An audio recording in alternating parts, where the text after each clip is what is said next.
In mid-1942, the United States, having entered the war 6 months earlier, began to push the Japanese back.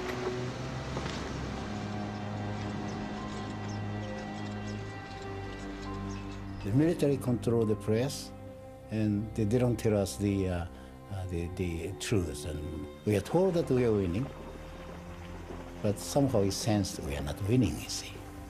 As the Allied forces ground away at the Japanese military, fuel and food dwindled on the Japanese home front. Younger and younger children were sent to work in factories. United by slogans such as 100 million hearts beating as one, the Japanese people were called upon to make ever greater sacrifices to support a war against what they believed to be a decadent and savage and unforgiving enemy. We were led to believe that Americans were too individualistic, and that kind of individualism should be destroyed. Well, we had a saying that Yankee devils and British beasts, or something like this. And, you know, being devils and beasts, and the Americans and the British must have horns and tails, and it must be very brutal, you see. That's our notion of our enemy. For 2 years, Japan lost battle after battle.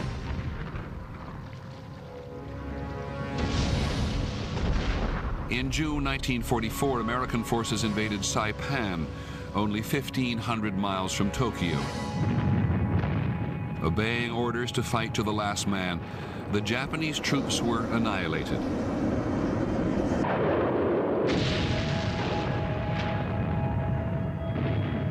Japanese civilians also refused to surrender, and some were ordered by the Japanese army to commit suicide.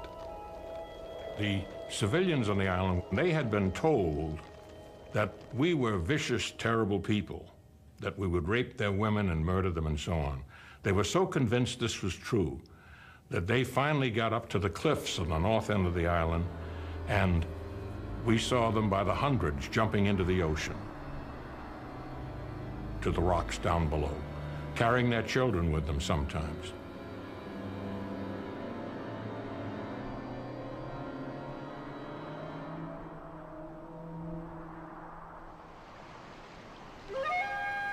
Japanese government reports praised the civilians on Saipan for cooperating with the army. Japanese newspapers glorified their deaths as sublime self-sacrifice. But by the summer of 1944, the Japanese military leadership had concluded that Japan could not win the war. Then the Japanese government said, yes, indeed, and all the people, 100 million, must be ready to fight to the bitter end. And the Japanese phrase at the time was something called gyokusai, meaning a shattering of a jewel. It's a beautiful death.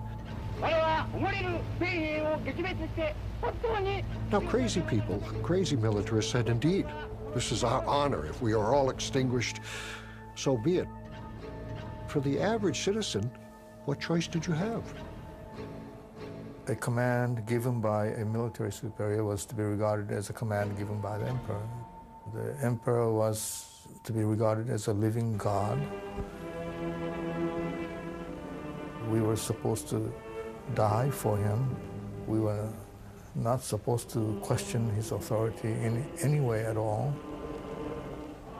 Exploiting the mythology of sacrifice for the emperor and the nation, the Japanese military now turned suicide into a strategy. In October 1944, the Imperial Navy formed the first kamikaze unit. Young Japanese pilots would now fly one-way missions to death.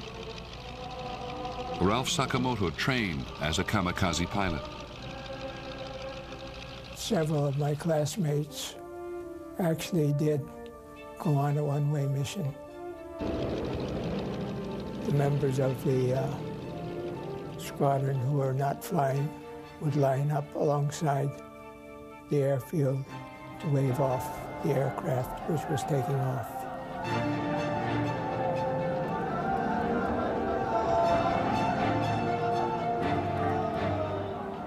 I cried, I guess.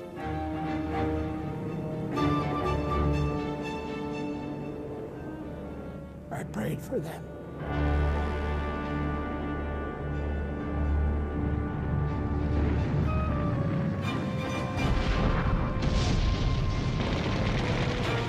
By April 1945, the war had finally arrived on Japan's doorstep.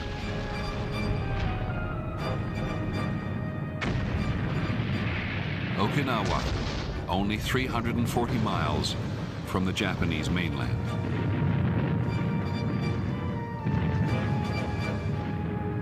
"1,900 kamikaze missions were unleashed.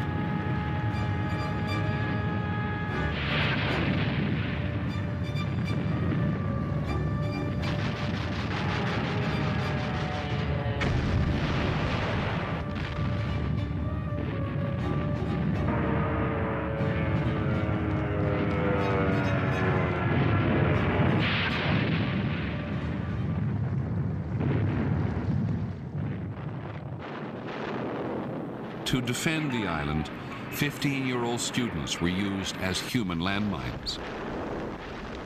What we did was to carry a small mine on our back, dig a small hole in the field, hide, and when the noise was close enough, we were supposed to jump out and go under one of the caterpillars.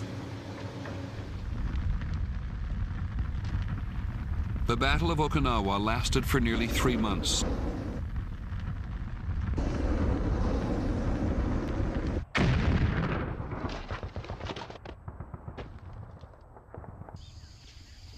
Many of the civilians hid in caves.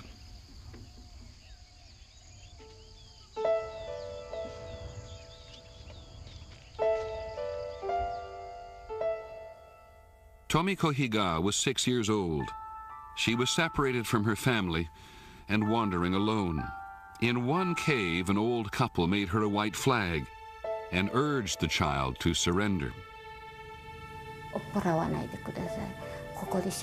I begged them, Grandpa and Grandma, please don't chase me away. I want to die here. She had been told that American soldiers would cut women and children into pieces. When I came out, I saw American soldiers, and one of them was standing there with a black box. I thought right away that they were going to kill me with that thing. My father once said to me, even if you're about to be killed by an enemy soldier, don't die crying like a baby. Smile for the enemy when you die. So, thinking that that was it, I waved at them.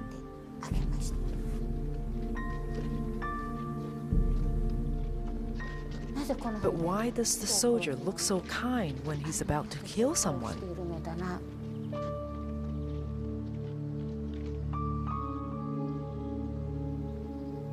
The Japanese suffered a disastrous defeat at Okinawa.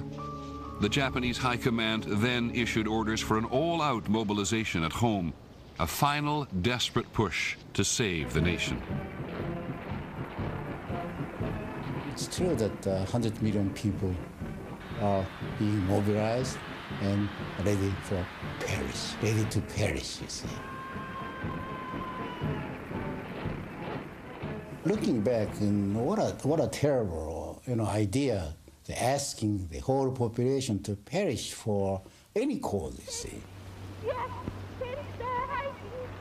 The Japanese High Command had planned that the Japanese army would be joined by virtually the entire civilian population to defend against the Americans on the beaches in the event of an invasion. The High Command had not anticipated an attack by air.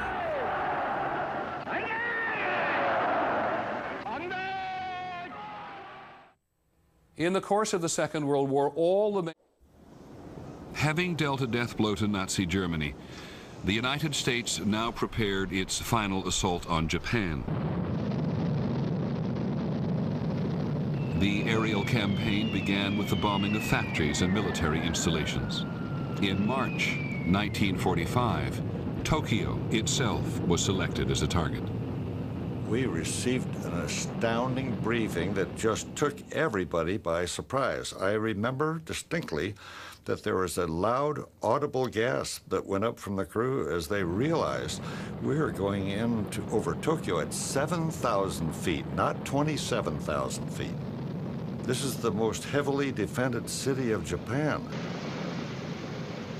We were carefully briefed with the full knowledge that the area to which we were assigned was in the densest part of Tokyo.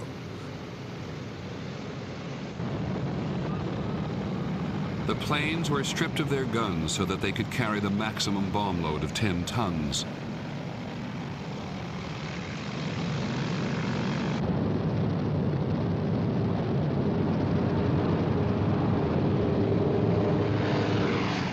On the evening of March the 9th, 325 super fortresses arrived over the Japanese capital.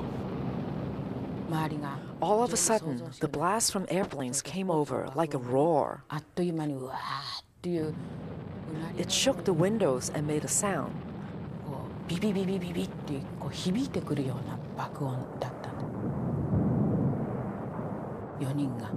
We all ran. From the west came a huge blanket of black smoke.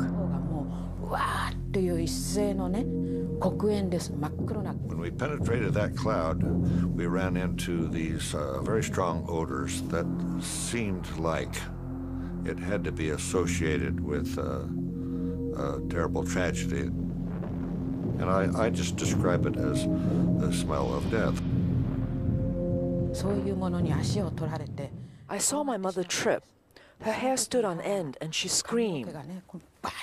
Then she fell off the bridge into the black smoke with my baby brother strapped onto her back. I think she was trying to save my father, but he went down with her into the smoke.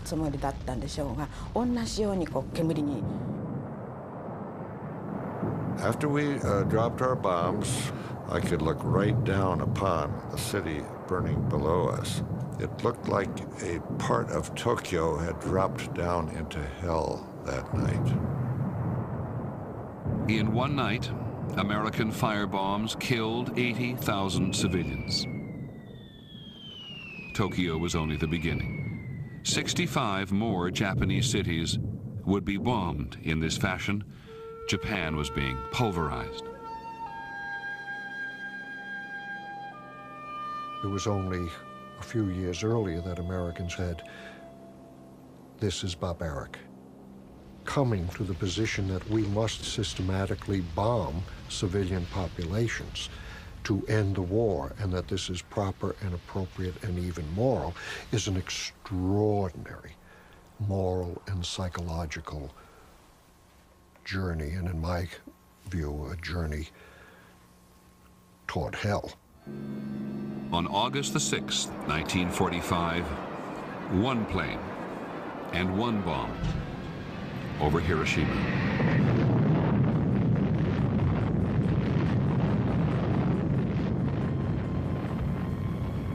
The entire town of Hiroshima was burning, and you can see the famous mushroom clouds. I've seen 500, 600 people burn, hurt. Some of them dead. A lot of people floating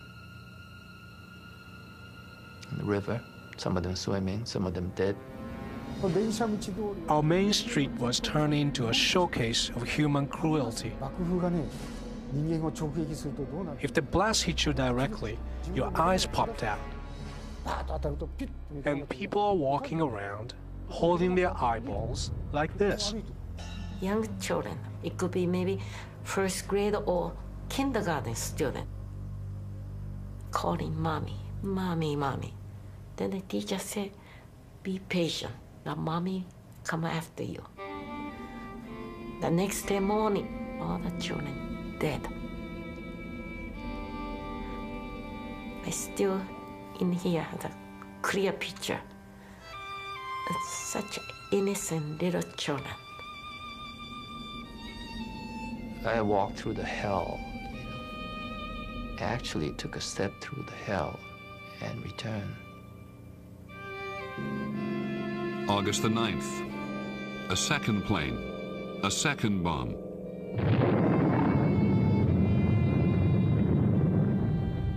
Nagasaki.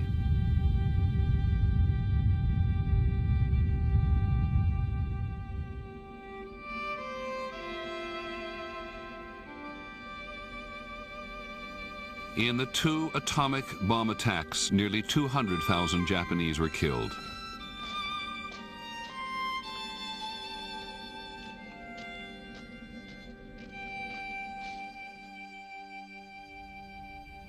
On August the 15th, 1945, Japan surrendered unconditionally. The Second World War was finally over.